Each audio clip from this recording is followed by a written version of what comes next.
देश के अंदर पशुपालन एक बड़ा व्यवसाय है और अगर ये कहें कि पुरातन व्यवसाय भी पशुपालन देश में रहा है, लेकिन आज पशुपालन की जो एक तरह से कदर है या ये कहें उसका तौर तरीका है, रख रखाव है, वो सही से नहीं हो पा रहा। और कहीं ना कहीं जो पशुपालन के बाद जो उत्पादन होते हैं पशुओं से मिलने वाले, उसमें भी गुणवत्ता नहीं रहती, कहीं ना कहीं कमी खलती है और अनदेखी खलती है पशुओं के रखरखाव को लेकर के।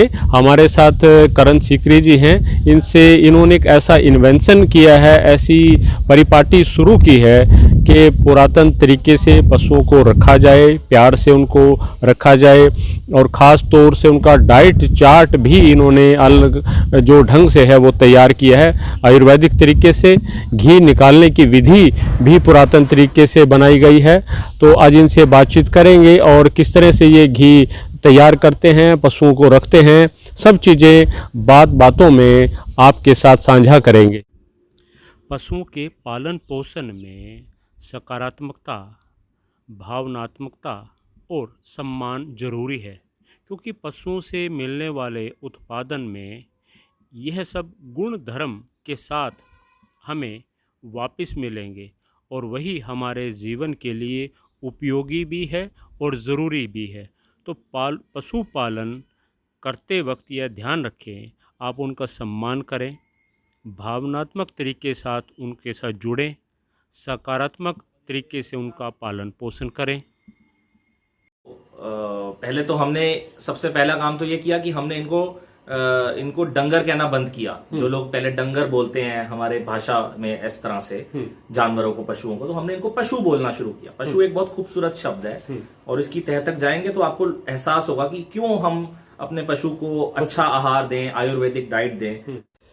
पशु का पालन पोषण सम्मान के साथ प्रसन्नचित्त होकर अगर किया जाएगा तो पशु भी शांत रहेगा, प्रसन्न रहेगा और यही पशुपालक के लिए और उपभोक्ताओं के लिए वरदान साबित होगा। पहले हमारे पशु जो है ना रामते थे, आवाजें आती थी, तो मैंने कहीं पे समझा कि जब पशु बोल रहा है या आवाज दे रहा है या शोर मचा रहा है तो मतलब वो परेशान है किसी बात से। अब पशु बिल्कुल शांत है, उनकी कोई आवाज नहीं है, वो बिल्कुल शांति से खा रहे हैं और हम उनके लिए खुला हमने बाड़ा बनाया है जिसमें ये बिना चेन के रह सकते हैं। यहाँ बाकायदा आयुर्वेदिक तरीके से जो पशुओं का खाना है, डाइट चार्ट है, वो तैयार किया जा रहा है। हम आपको एक बार दिखाएंगे कि इसमें किस तरह से क्या क्या चीज़ें हैं मिश्रण की जा रही हैं। बाकायदा कर्ण सीकरी जी अपने हाथों से इसे तैयार करते हैं और इसमें क्या क्या इसके अंदर डाला जा रहा है वो भी इनसे एक बार हम जानेंगे, कि ताकि पशुओं को एक तरह से आयुर्वेदिक ऑर्गेनिक जो डाइट चार्ट है उस पर लेकर के आया जाए और जो पुरातन एक तरह से जो तरीका होता था पशुओं को खाना देने का वह रहे और उनसे जो उत्पादन होता है वह भी कहीं ना कहीं स्वास्थ्यवर्धक रहे। तो इनसे जानेंगे, क्या कहेंगे अपना सीकरी जी, इसमें क्या क्या जो चीजें हैं वो मिलाई गई है। देखिए, हमने इसमें जो है इसको आयुर्वेदिक डाइट तैयार करी है अपने पशुओं के लिए जी। तो पहले तो हमने सबसे पहला काम तो ये किया कि हमने इनको डंगर कहना बंद किया। जो लोग पहले डंगर बोलते हैं हमारे भाषा में इस तरह से जानवरों को, पशुओं को, तो हमने इनको पशु बोलना शुरू किया। पशु एक बहुत खूबसूरत शब्द है और इसकी तह तक जाएंगे तो आपको एहसास होगा कि क्यों हम अपने पशु को अच्छा आहार दें, आयुर्वेदिक डाइट दें। तो इसमें अभी जो आहार की हम बात अगर पहले करें तो इसमें हमने जो है हल्दी, अपने फार्म में जो मधुमक्खियां हैं जो हमने पाली हुई हैं उन्हीं का हम इसमें कुछ शहद भी देते हैं। ये देखिए, अभी हम इसमें शहद डाल रहे हैं। ये हर गाय को हम शहद देते हैं सर्दियों में। और इसमें काला जीरा, अजवाइन और शतावरी का पाउडर, जीवंती का पंचांग, ये सब जड़ी बूटियों के साथ हम इनको फीड तैयार करके देते हैं। तो इसमें कितना समय लगता है और एक पशु को जो एक डाइट चार्ट की अगर हम बात करें तो क्या क्या उसमें मिश्रण होता है, अगर कंटेंट की बात करें?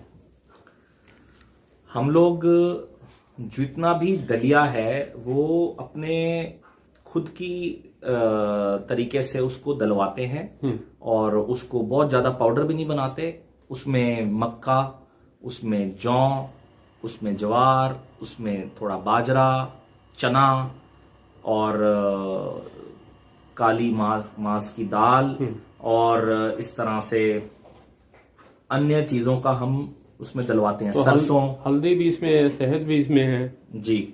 तो ये सारा मिश्रण जो होता है उसके ऊपर ये सब चीजें जो मैंने आपको बताई ये डालते हैं। ये डाइट चार्ट है। ये डाइट चार्ट है जो हर गाय को एक अलग तसले में दूध निकालने के समय मिलता है और उस टाइम पे हम मिल्किंग करते हैं ताकि पशु जो है मतलब मिल्किंग के टाइम थोड़ा सा सेटिस्फाइड रहे और वो जल्दी से बैठे ना। उस टाइम पे हम उनको खाना देते हैं ताकि उसके थन ना खराब हो। इसके अलावा जो आपका जो चारा है उसमें भी आपने कुछ अलग से रखा है, ऑर्गेनिक है। चारे में एक तो हम कोशिश कर रहे हैं कि चारे को हम जैविक तरीके से उगा रहे हैं। हम लोग जैविक खाद बनाते हैं जैसे कि आपको पता है।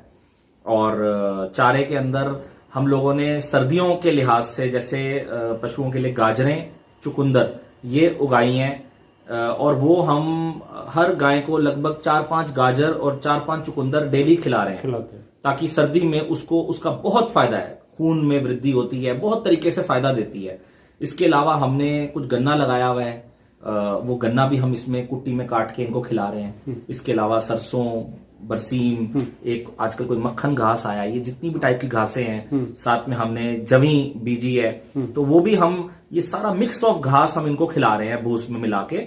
और जब हम घास देते हैं जैविक तरीके से उगा के और एक अच्छा खाना खिलाते हैं, राशन देते हैं, तो उससे एक सेटिस्फेक्शन खुद को भी मिलती है और आपका पशु भी खुश रहता है। पहले हमारे पशु जो है ना रामते थे, आवाजें आती थी, तो मैंने कहीं पे समझा कि जब पशु बोल रहा है या आवाज दे रहा है या शोर मचा रहा है तो मतलब वो परेशान है किसी बात से। अब पशु बिल्कुल शांत है, उनकी कोई आवाज नहीं है, वो बिल्कुल शांति से खा रहे हैं और हम उनके लिए खुला हमने बाड़ा बनाया है जिसमें ये बिना चेन के रह सकते हैं।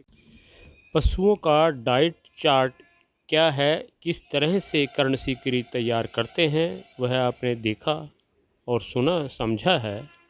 बिल्कुल आयुर्वेदिक तरीके से, पुरातन तरीके से पशुओं का चारा और उनका जो डाइट चार्ट है उनकी सेहत के हिसाब से जो आप पशु को देंगे वही पशु आपको उसी मात्रा में, उसी गुण धर्म के साथ आपको लौटाएगा। लिहाजा पशुओं का डाइट चार्ट अच्छा होना चाहिए, स्वास्थ्यवर्धक होना चाहिए। घी बनाने की विधि और दूध को बिलोने की विधि के पीछे की जो साइंस है उसे भी कर्ण सीकरी ने समझा और उसके बाद उन्होंने चंदन की लकड़ी से बाकायदा लकड़ी का बिलोना तैयार करवाया जिसके साथ वह दूध को बिलोते हैं और उसके बाद घी तैयार करते हैं। उनका मानना है कि तेज़ गति से आजकल बाज़ार में जो बिलोने मिलते हैं उसके बाद मक्खन के अंदर जो गुण धर्म होना चाहिए वह बचता नहीं है, इसलिए पुरातन तौर तरीके से लकड़ी के बिलोने के बाद ही मक्खन और घी तैयार किया जा सकता है। देखिए मेरे लिए ये एक पैशन है और इसमें कोई बिजनेस का एंगल नहीं है, बस यही था कि ये अपने आप में आत्मनिर्भर हो जाए, सेल्फ सस्टेनेबल हो जाए। उसके लिए हमने जो भी प्रोडक्ट हम करते हैं हमने इसका वैल्यू एडिशन करा, हमने इसका घी बनाना शुरू किया। हमारे घर में कभी बचपन से हम देख रहे हैं हमारे माता पिता जो हैं मेरे वो घर पे ही घी तैयार करते थे और उनका जो भी आता था वो बड़ी तारीफ करता था। तो मुझे ऐसा ख्याल आया कि अब हम पशुपालन कर रहे हैं, इनकी सेवा कर रहे हैं और हमारे को हर साल काफ़ी पैसा हमारा खर्च हो जाता है इनका ध्यान रखने में, तो क्यों ना हम इनको आत्मनिर्भर बनाएं। और इसके लिए हमने सोचा कि इसको थोड़ा सा बड़े एंगल पे लेके जाया जाए कि हालांकि बहुत ज़्यादा नहीं, बहुत जितना हम लोग कर पाते हैं 2-3 किलो तैयार हो पाता है रोज़ का, उस हिसाब से तो वो हमने स्टार्ट किया, मगर उसको थोड़ा सा प्रोफेशनल तरीके से, साफ सुथरे तरीके से और थोड़ा सफाई के साथ साथ हमने जो वैदिक बिलोना मेथड है उसको भी अपनाया कि स्लो चर्निंग जो है पुराने ज़माने में जैसे होता था उसका बड़ा महत्व था। जो बिलोने वाली जो आपने बताया है वो जो लकड़ी भी आपकी खास है, किस तरह से है वो एक बार दिखाएं।